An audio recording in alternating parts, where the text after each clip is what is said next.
All right, guys, we've made it to stage 30. So let's jump into the translations. And remember, with enough coffee, you can potentially rule the world. Okay, so stage 30, Haterius. We've just ended stage 29 with the story with the Arch of Titus being dedicated, and to the remember Simon. He made a big show and killed a bunch of people. Only his own family, though, so it somehow makes it better. Okay, aren't you glad you took Latin? So let's jump into it. We've got a warm-up translation here. I'm going to just skip over this because it's not technically part of the stage 30 translations in Cambridge Latin, but it's very good. I think that the point of Latin is to definitely remember and have on hand a bunch of Latin quotes and phrases.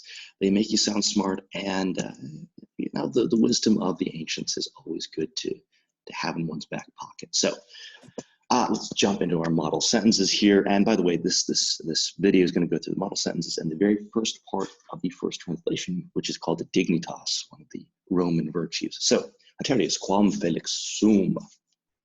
This is the speaker is Haterius. Haterius, how lucky I am. Remember that quam introduces a adverbial clause of comparison, although when it's used by itself in a clause, so there's the only one clause and it's got a quam in it, it is used as an adverb, much in the Australian way of saying, how good is that? So how happy am I? It's not actually a question there. He's just saying to what degree am I happy, right? So quam is an adverb, felix is the predicate nominative, sum has that inbuilt subject of ego. So I'm how happy am I? Cool. Harry, today, another adverb, sense of time. Arcus meus, my arch. So that's the arch that he designed, nominative subject. Ab imperatore, ablative agent, dedicatus est, was dedicated. So in this stage, we have our first official use of the perfect passive participle tense. I'm sorry, perfect passive tense. So it is a combination of a present form of sum, so we've got our est there, plus our perfect past participles of dedicados. Now, literally it means is a thing having been dedicated. That's how the tense works, but we don't translate it like that. We translate it as its own tense, and it is perfect passive. So we translate it as either has been dedicated or simply was dedicated. This is a really, really common way of forming the passive voice pasts in Latin. Way more common in original Latin than using the imperfect form of that, like bontur and such. So we're just going to translate this as today, my arch was dedicated by the emperor. Cool. Today, another adverb, premium engens, so a huge reward, again, our subject right here. Me, to me, so dative out advantage, or perhaps indirect object. Salvio promissum est. So another ablative agent because we've got a passive voice verb there. By Salvius, promissum est. So was promised. So let's put that in ordinary non-Yoda speak. Today, a huge prize, a huge reward was promised to me by Salvius. You've got to love this little image that they have drawn here. He's sort of grasping his fingers together, looking forward to what he's getting. Romans are very much like this. Okay. Today, right? Oh, I'm sorry. I've been translating Harry as today. It should be yesterday. Yesterday, the arch was promised. Yesterday, huge thing was promised to me. Hodie is today. How could I possibly forget that? Hodie. So today, expecto. I look forward to. So I expect the premium, the reward. Okay. So let's jump into our next model sentence. That is go. Haterius. So he's gone from being happy to look. He's thinking. This is the pensive look. So Haterius continued by saying, "Anxious sum." I am anxious. So sum is taking this predicate nominative right there. I am an anxious person. Anxious sum, right? Arcus meus nuper ab imperatori laudatus est. So we've got another one of these perfect passive verbs right here. Just look forward to that. So arcus meus, nominative subject, my arch, nuper, adverb, recently, and then ab imperatori, another ablative of agent laudatus est was praised by the emperor. So recently, my arch was praised by the emperor. Nullum tamen premium ad hoc mihi a salvio missum est.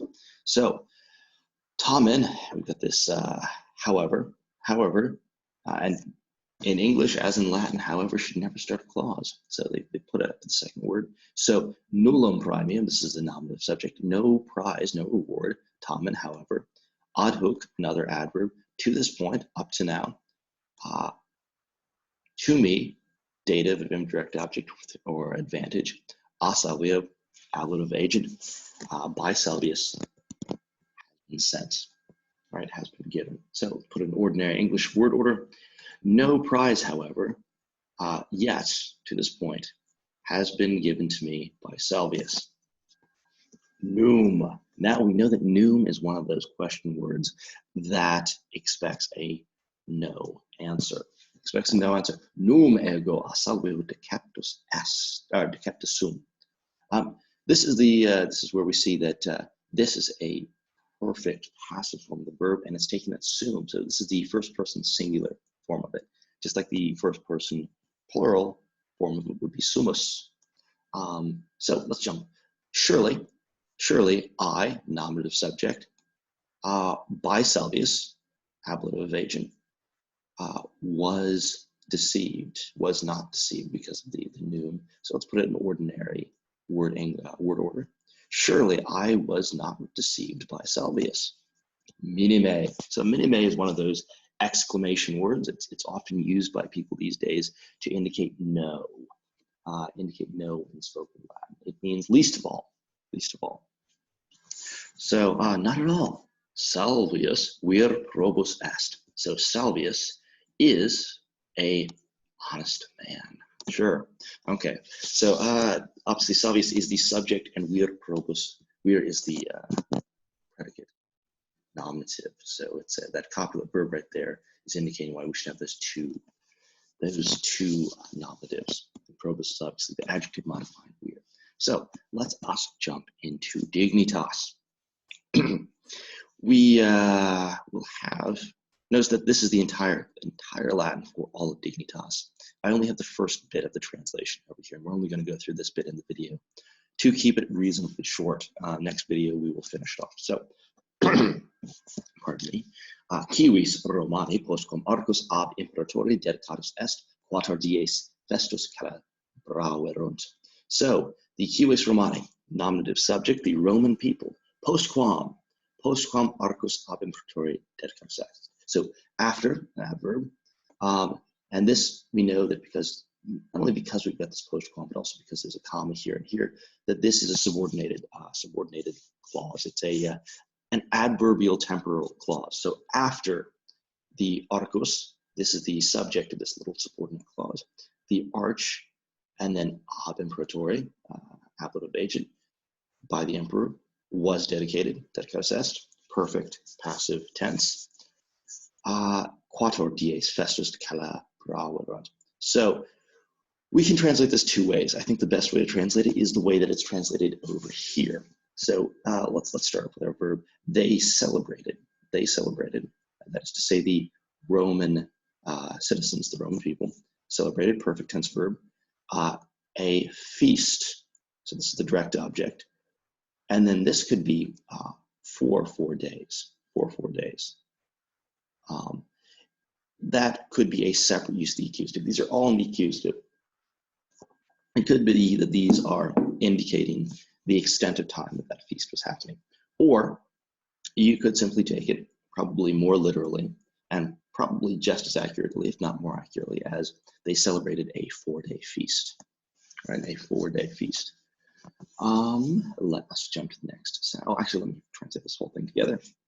So the Roman citizens, after the arch was dedicated by the emperor, celebrated a 4-day feast, or a feast for 4 days. Quotidie, so quotidie ad orcum conveniebant ut figuras in eo sculptas inspicerant. So daily, or every day, this is an adverb, although we can tell that it comes from an ablative form. So daily, ad arcum, to the arch, conveniebant, imperfect tense verb, right? They were coming or gathering. So wenio plus con, so coming and then together with the con. So they're coming together or gathering. Ut, and we know right here, because we don't have any toms or anything like that, it's not going to be a result clause, it's a purpose clause. It's certainly not going to be an indirect command. So it's they're coming there for the purpose in order to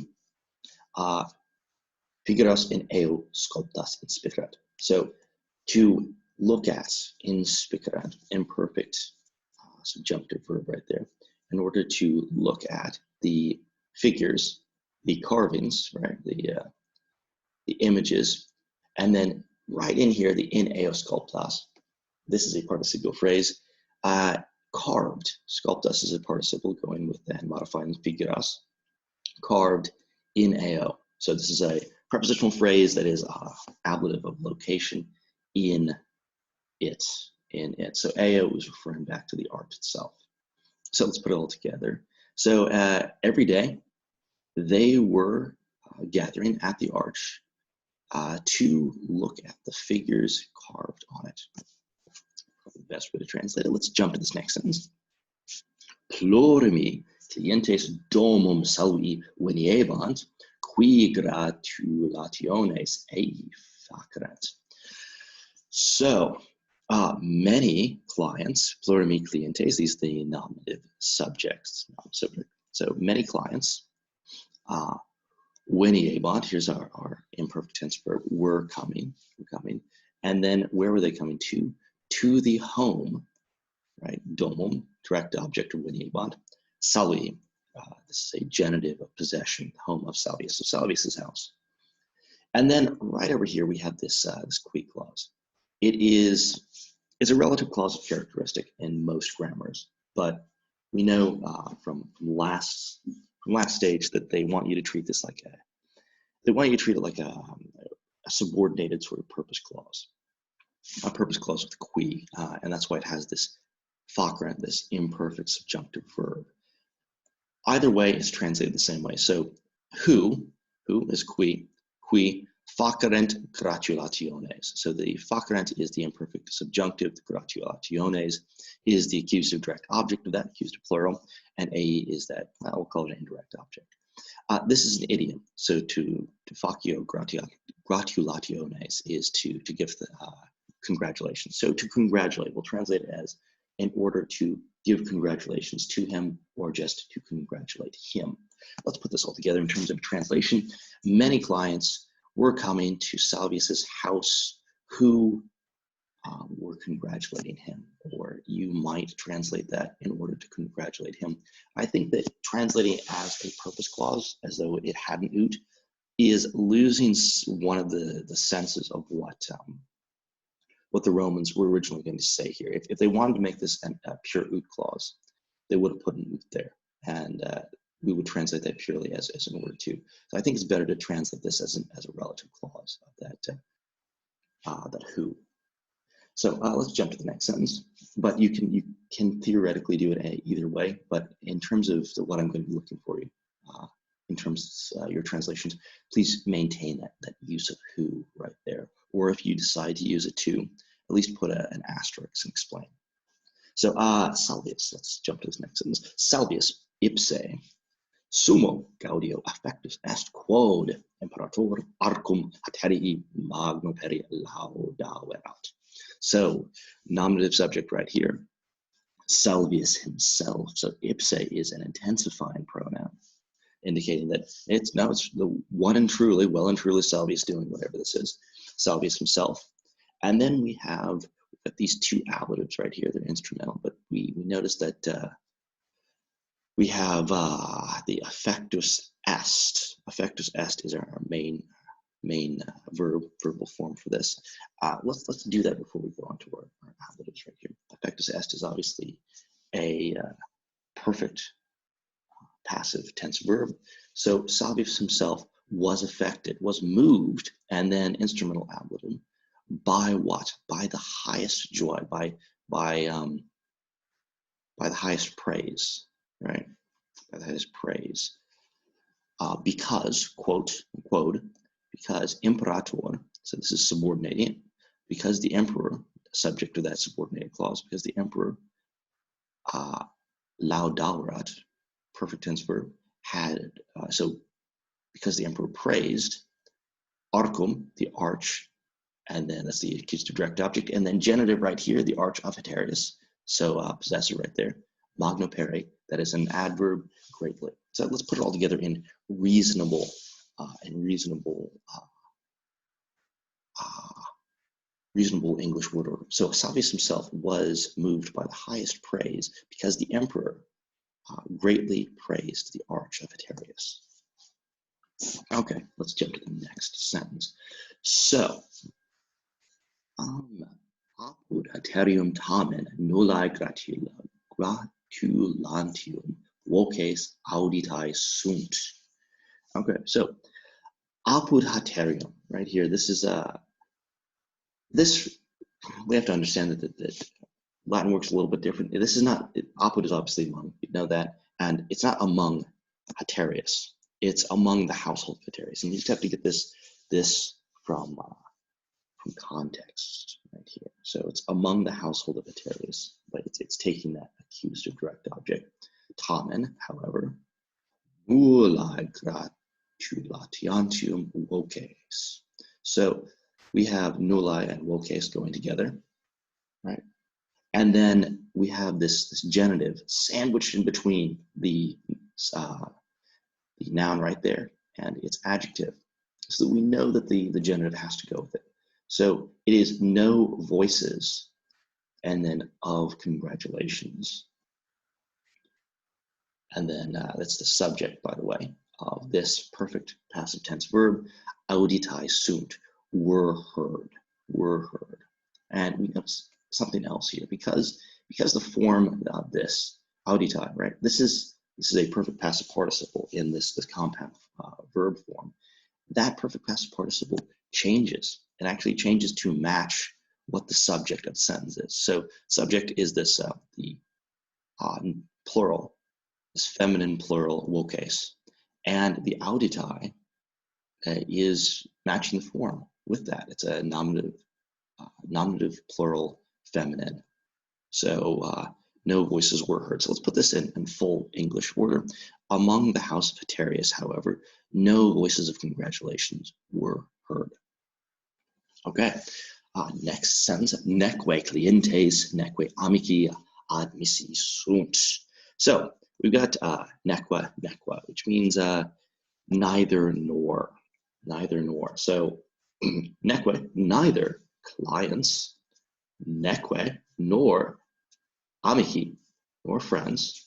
These are all, both of these are nominative subjects. You can tell definitely by the amici.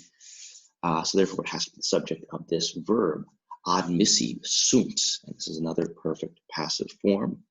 And so that means admissi sunt were admitted, so they were allowed in. So let's put it all together. So neither clients nor friends were admitted. Haterius, ira commotus solus domi manebat, audeo saeviebat ut dormire non osit.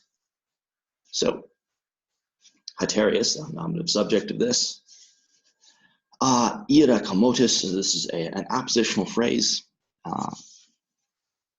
It has a perfect passive participle, having been moved by, so not appositional, sorry, it's just modifying Haterius. Haterius having been moved, and then ablative means by wrath, so it's instrumental ablative. Haterius having been moved by wrath. Manebat, imperfect tense verb, was remaining, solus, alone. Solus is, in fact, an apposition to Haterius. It is, so this, who is remaining alone, Haterius is. These are both more or less co-subjects, but you can treat solus here, even though it's a nominative singular, as an adverb. He was remaining alone. And then domi, this is interesting. This right here is a locatival, like a true locatival. It's not a locatival form of the ablative. It is the locatival case. It's the locative case, which you don't see very often. It just simply means at home. So let's put it all together. Haterius, moved by wrath, was remaining alone at home. Very sad. Adeo. Adeo.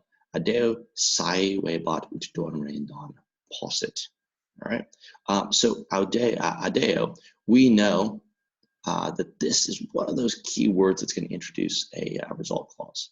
So sai webat is our main verb. It's really this is the main clause of this whole sentence, and it's an imperfect form with that ba. So to saiweo is to rage or to be savage, right? So he was raging adeo so much ut that result clause possit non, he was not able, and the imperative infinitive, to sleep. So he was raging so much that he was not able to sleep. Quator dies noctesque vigilebat. Okay, so vigilebat is our main verb right there. It is he was. We still have the word vigil, so we have a candlelight vigil and things like that. It's to stay awake, at night especially. So he was. You could translate this as he was keeping a vigil, but it's better to probably translate it as he was staying awake. And then these are accusatives right here, accusatives of time, duration of time. So 4 days and nights, noctesque. So accusative plurals right there. Accusative for accusative duration of time. So he was staying awake for 4 days and nights.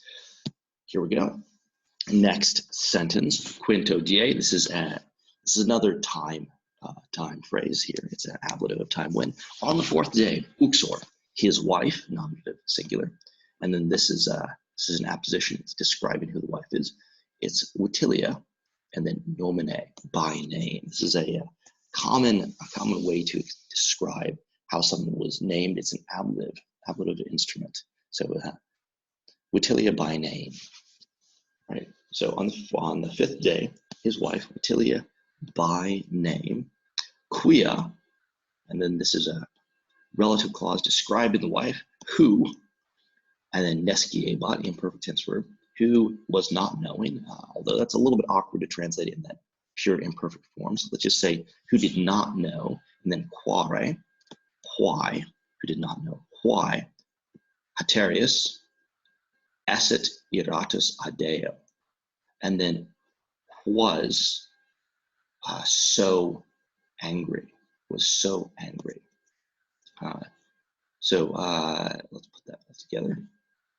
So on the 5th day, his wife, Vitilia by name, who did not know why Haterius was so angry, and then temptabat eum molire. So was attempting, imperfect tense verb. This is, by the way, the main verb of this full sentence.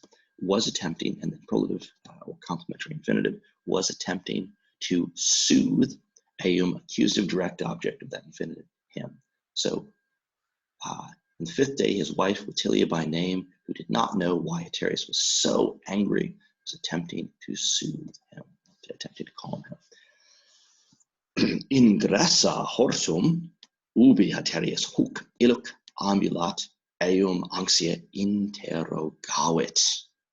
Okay, so having entered the garden, so ingredior obviously is a deponent verb, so this is even though it's a perfect passive participle, it is what Cambridge calls a perfect active participle. It can take a direct object, the hortum.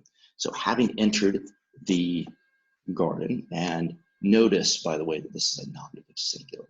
Right, so this whole participial phrase there is describing an implied Vitilia. She's not stated, but it's acting as the subject of the whole sentence. So having entered the garden, and what garden is it? The garden where ubi Haterius, subject of this subordinated clause, where Haterius ambulabat, was walking, imperfect tense verb, hook illoc. This is just one of those phrases that you got to know. Hook illoc means here and there. You see it in poetry a lot. It's hither thither. It's a adverbial, just indicating place back and forth. So where Haterius was walking back and forth here and there. Main tense verb, or main verb, interrogawit, perfect tense. So she asked him, and then how was she when she was asking him? She was asking him, she was an anxious person. So we'll translate this as anxiously. It's not properly an adverb. We'll do so. It's technically describing the implied subject, utilia. So she was anxious as she asked him that, but we can't really render that in English very well. So let's put it all together. Having entered the garden where Haterius was walking back and forth, she anxiously asked or questioned him. So we're going into direct speech here, and we'll go through this right here and finish up. So Utilia first asks, Kur tamen vehementer saivis mi hateri. So Kur, introducing a direct question. Why? Why, and then tam is an adverb just indicating the degree. Why do you rage? So this is a second person singular verb, present tense. Why do you rage? So tam vehementer. So this is so violently, so angrily. And then mi hateri. This is since this is a direct question, it's direct address, and this is using a vocative right there. This is the vocative form of Haterius. So why are you raging so violently, my Haterius? Next sentence. Et amicos et clientes qui venerent ut te salutarent domo abigisti. So right now we know, so at this indicates both and. We see that both and, just like neque is neither nor, at is both and. So both amicos, both friends and clients, these are accusative plural.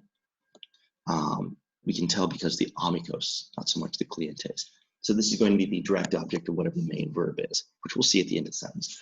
But before we get there, we have to have a quick clause, so a relative clause of characteristic.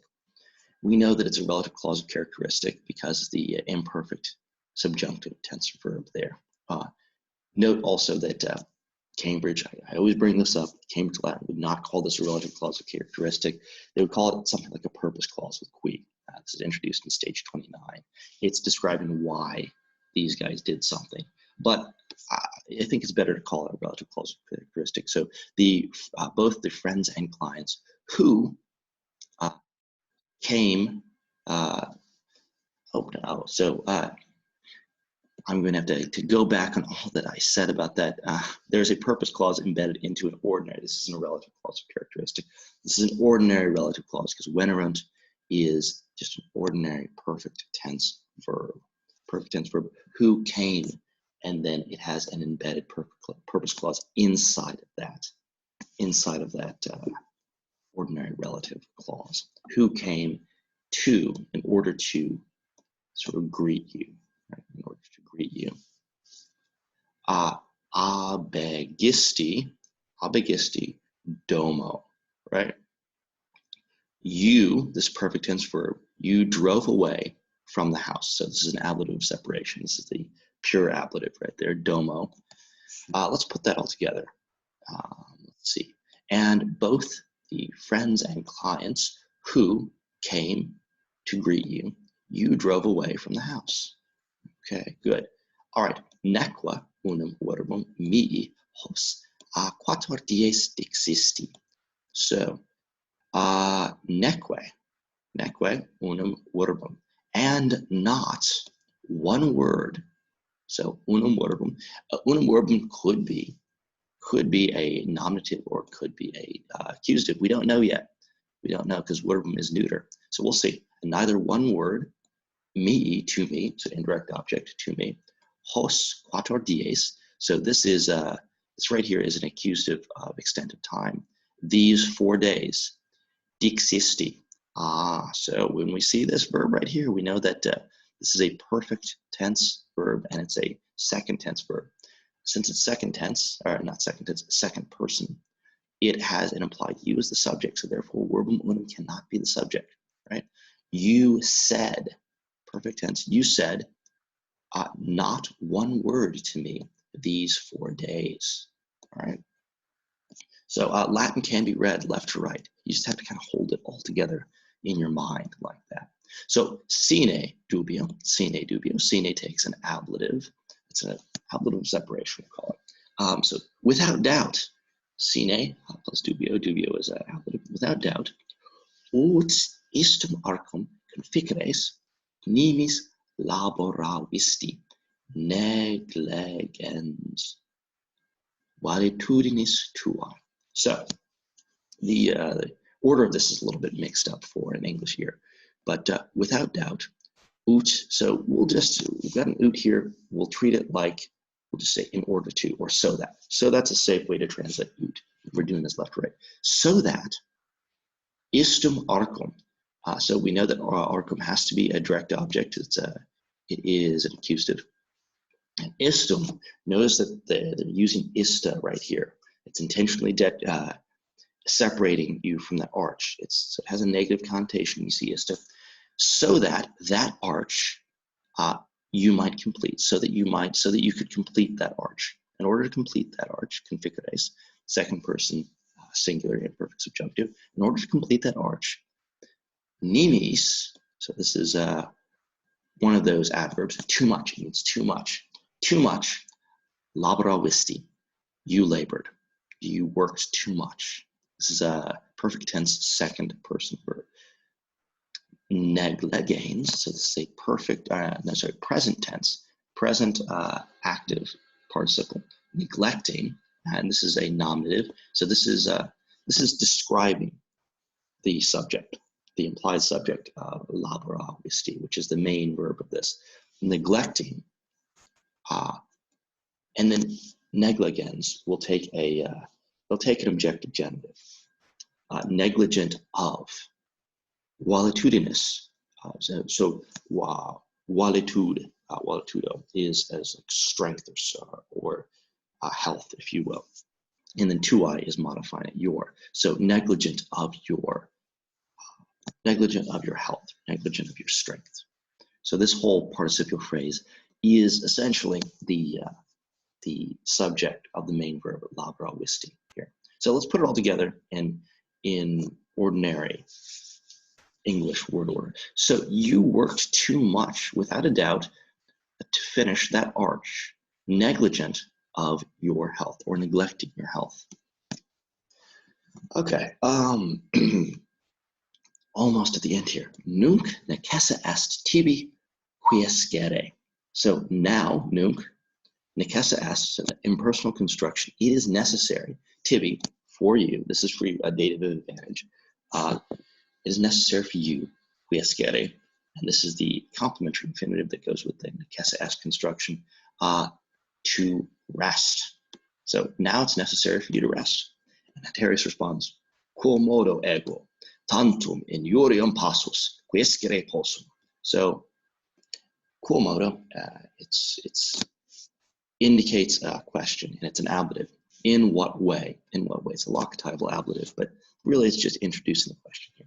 In what way am I, ego has to be the subject, tantum injurium passus. So this is with that passus, it's a perfect passive participle from the deponent verb patior. Patior means to suffer or experience, but because it's deponent, it takes a direct object. It's a perfect active participle. So having suffered so great an injury, this is the accusative direct object modifying passus. So having suffered so great an injury, remember this whole participial phrase is modifying ego, because it's a verbal adjective. In what way am I, having suffered such an injury, such an injustice? Possum, main verb, able, and then complementary infinitive, to rest. Let's put it all together.